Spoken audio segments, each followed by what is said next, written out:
What is going on today, guys? And we are back again today with the 2012.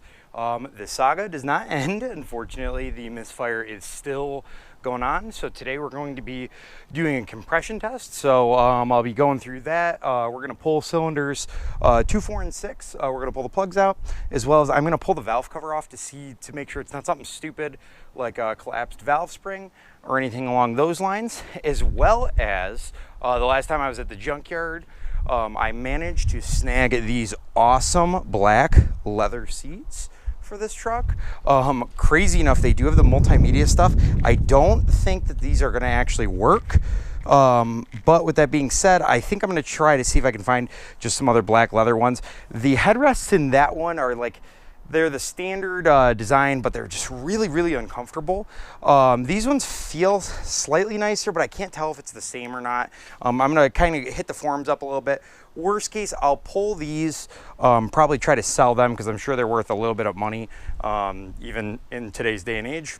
And put those ones on and just recover them just so that they're all nice and good to go. But so I'll pull those seats, put the new seats in. I don't think I'm going to get anything wired up. And as you see, this one was missing the back. This one, the back was kind of taken off, kind of not.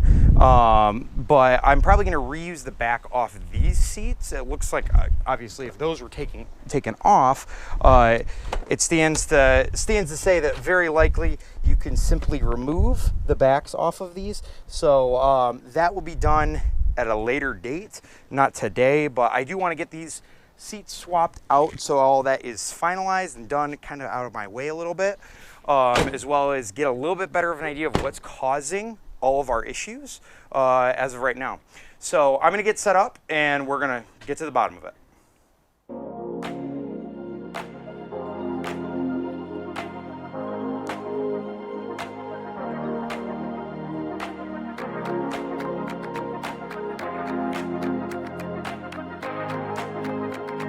Okay, now that we went ahead and pulled all the plugs, I'm gonna go ahead and pull the fuel pump relay.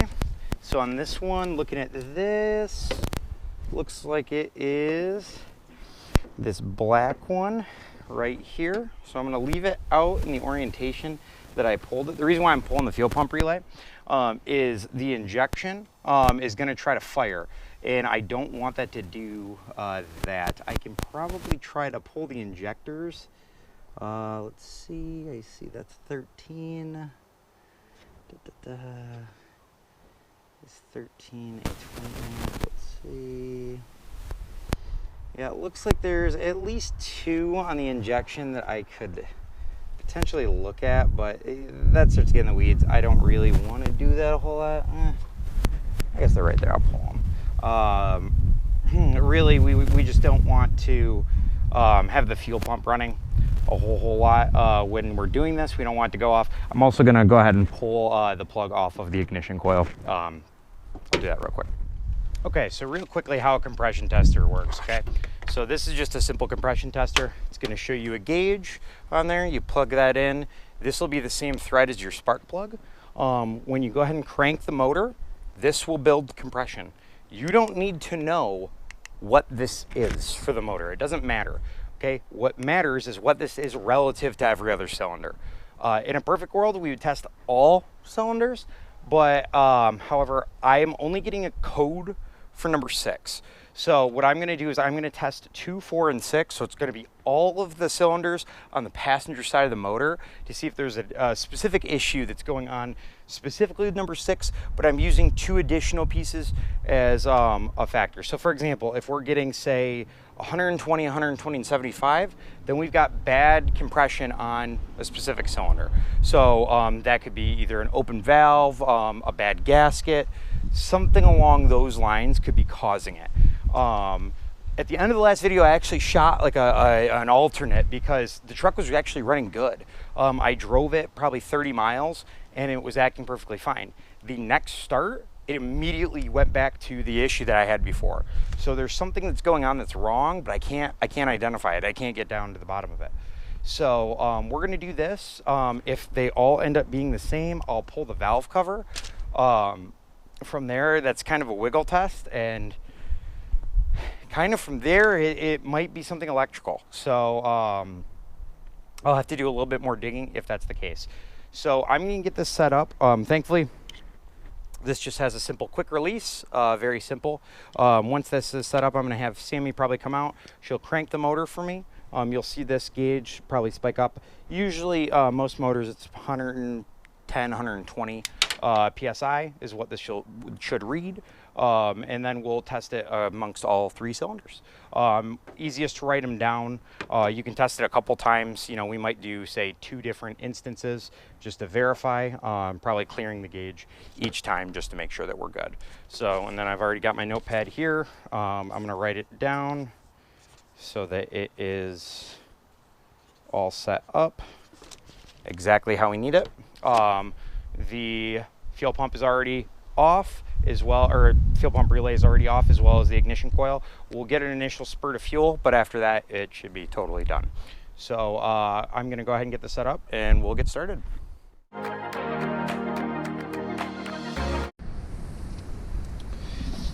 Okay, go ahead and crank.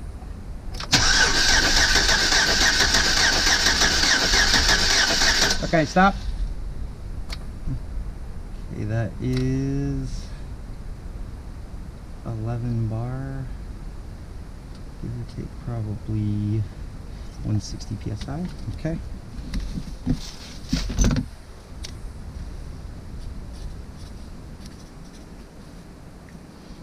Hold on 1 second.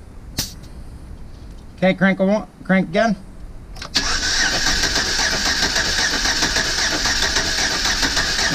Okay. Yep.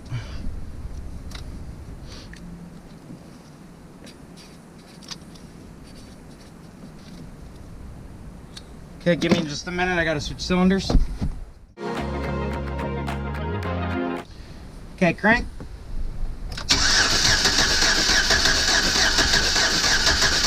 Okay. 1 second. Actually about 170.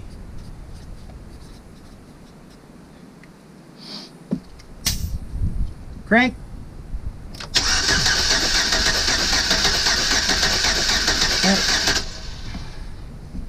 Oh, healthy.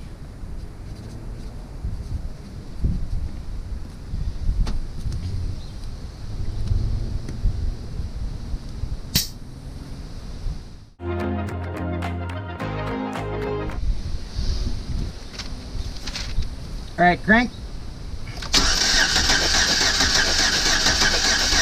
Okay, stop. Yeah,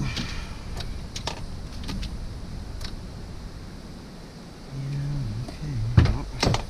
155.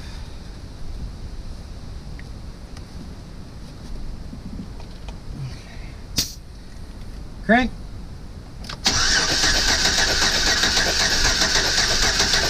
Okay. All right. Probably 160.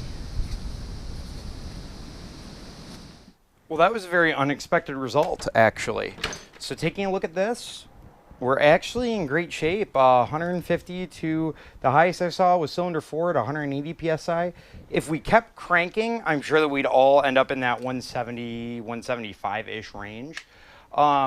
This has me kind of second guessing myself.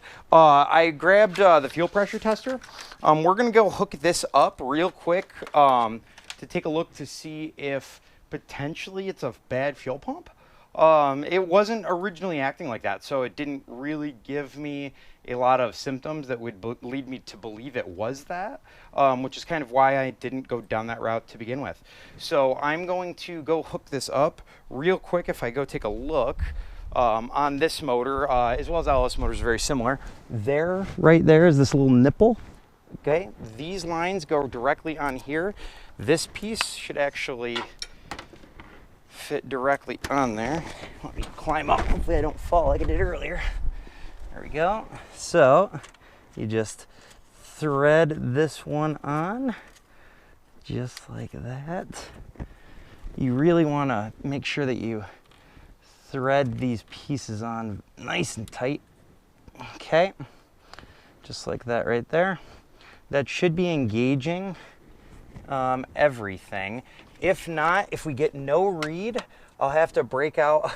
Funny enough, these end up using a Schrader valve tool, which is like a tire pressure tool. So you pull there's a little stem in there. You would just simply pull that out if you're not getting anything on your gauge. So bringing this over here for you guys to see. Basically just put this on this piece right here. This piece isn't strictly speaking necessary. It's just easier for me because then I can, gives me a little bit of a swivel. I can kind of see exactly what's going on.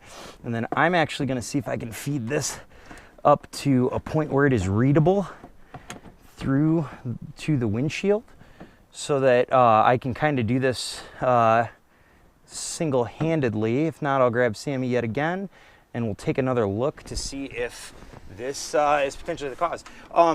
With this design, unfortunately, it's kind of weird. The LS motors are a little bit easier with this.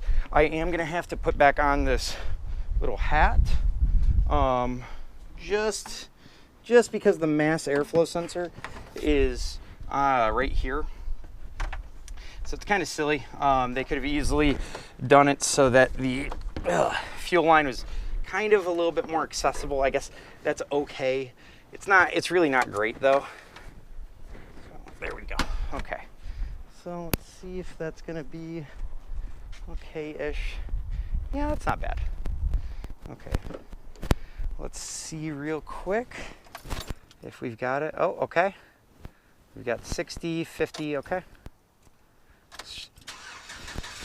Let's see if it dips down at all.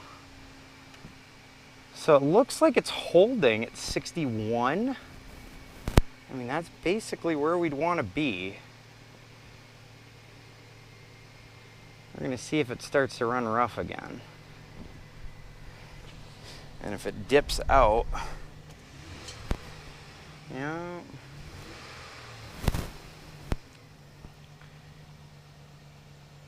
So I feel it's starting to run a little rough. Let's see. There it is, it's starting to run rough. It's sitting right at 61 PSI.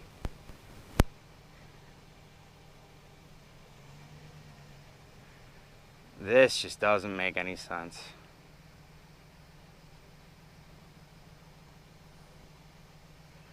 Really doesn't. Let me see real quick. I'm going to do something you probably shouldn't do, and that is I'm going to quickly clear like that. And yep, it still came right back up. Thing's weird, man. Thing's weird. It's sitting right at 61 PSI. This motor, if it is like any of the LS motors, they all need 55 to 62. And I mean, you guys are seeing it right there, sitting at 61. Man, this thing does not make any sense at all. Like, at all. And you can hear it. Hopefully you guys can hear it because I realized that it didn't come through last time. It's running like crap. So, yeah. At this point, I'm starting to wonder what is going on. You know, let's see. Start playing around with it.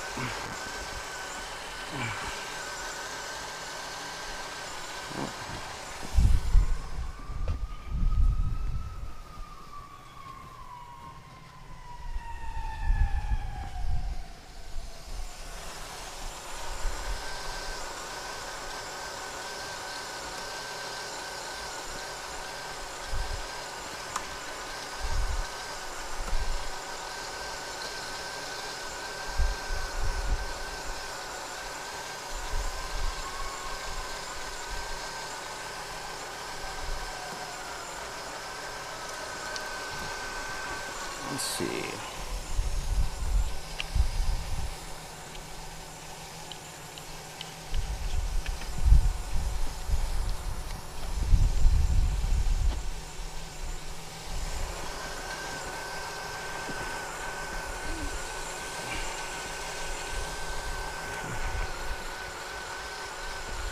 Exactly the same.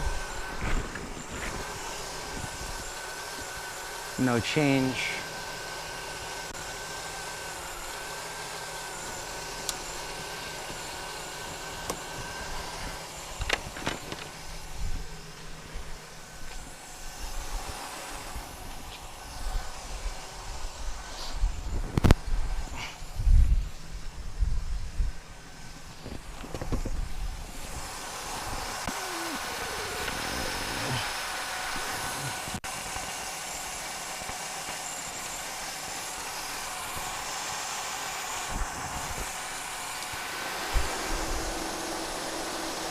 Okay.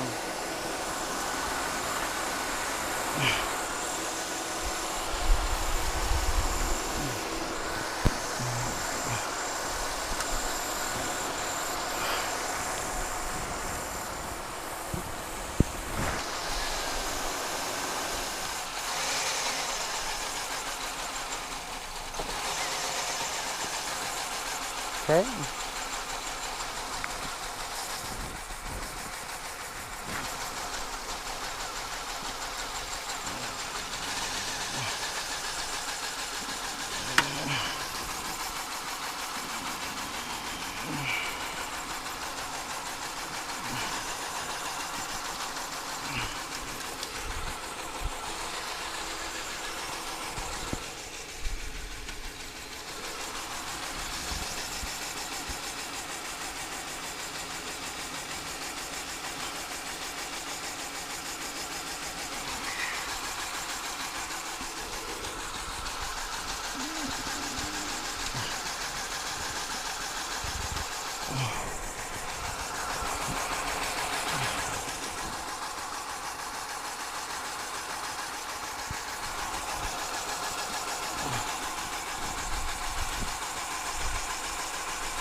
Come on.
Well, like I said, the truck's acting weird. It was kind of weird. It's even though I've cleared it a couple times, it's still popping up on mass airflow map sensor correlation code.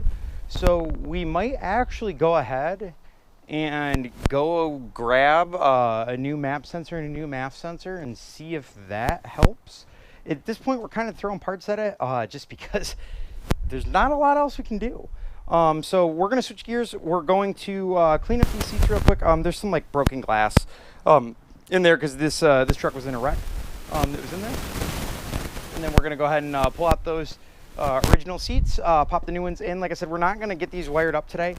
I might look up a quick diagram real quick to get them so that they can function. The driver's seat, I need to rewire the plug. For whatever reason, somebody cut the plug. It is what it is. I do have the plug though, thankfully. So I'm going to quickly clean these up real fast, pull the old seats, get them so that these are in there, at least get it so that the majority of the work is done, and get these seats out of the way, more importantly. So, awesome.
Well, unfortunately now we're 2 for 2. Still haven't figured out what's going on with the Misfire, but at least we do have these really nice black leather sheets installed. So I do have to fix a couple of things. On there. With that being said though, these turned out much better than I expected to. We're gonna see. So I did realize the big boo-boo that I had forgotten was the factory seats in this truck were airbag seats. I forgot about that. my bad. So I need to figure out, because I had seen something online that had kind of alluded to this, I may be able to take these seats, take the covers off them, and grab the covers off those. So we'll see if that is doable. I need to also see if the bases are swappable, kind of like what we did on the Mustang, kind of also like what we did on the Ranger, because if they are, I will basically disassemble those seats, use the airbag, get everything totally compliant, and then get everything all good to go. So I'll have to take a look at that. Not going to be soon, but the most important thing is those are the nice seats. I want to put those in the truck so that nothing happens to them. I want to make sure that they didn't get like scratched or ruined or anything like that. I don't really care about these seats pretty much at all. They're just like a cloth seat, so it doesn't really matter. If I can get everything squared away as far as the airbag goes, that'd be nice. In the meantime, I pulled the fuses, so it'll be good. I'm not going to be driving the truck because of the misfire, so it's not really a big deal anyways. So let's just leave it at that. I'm going to do some more digging to see if I can figure out what is going on, but until then, I'll see you guys next time.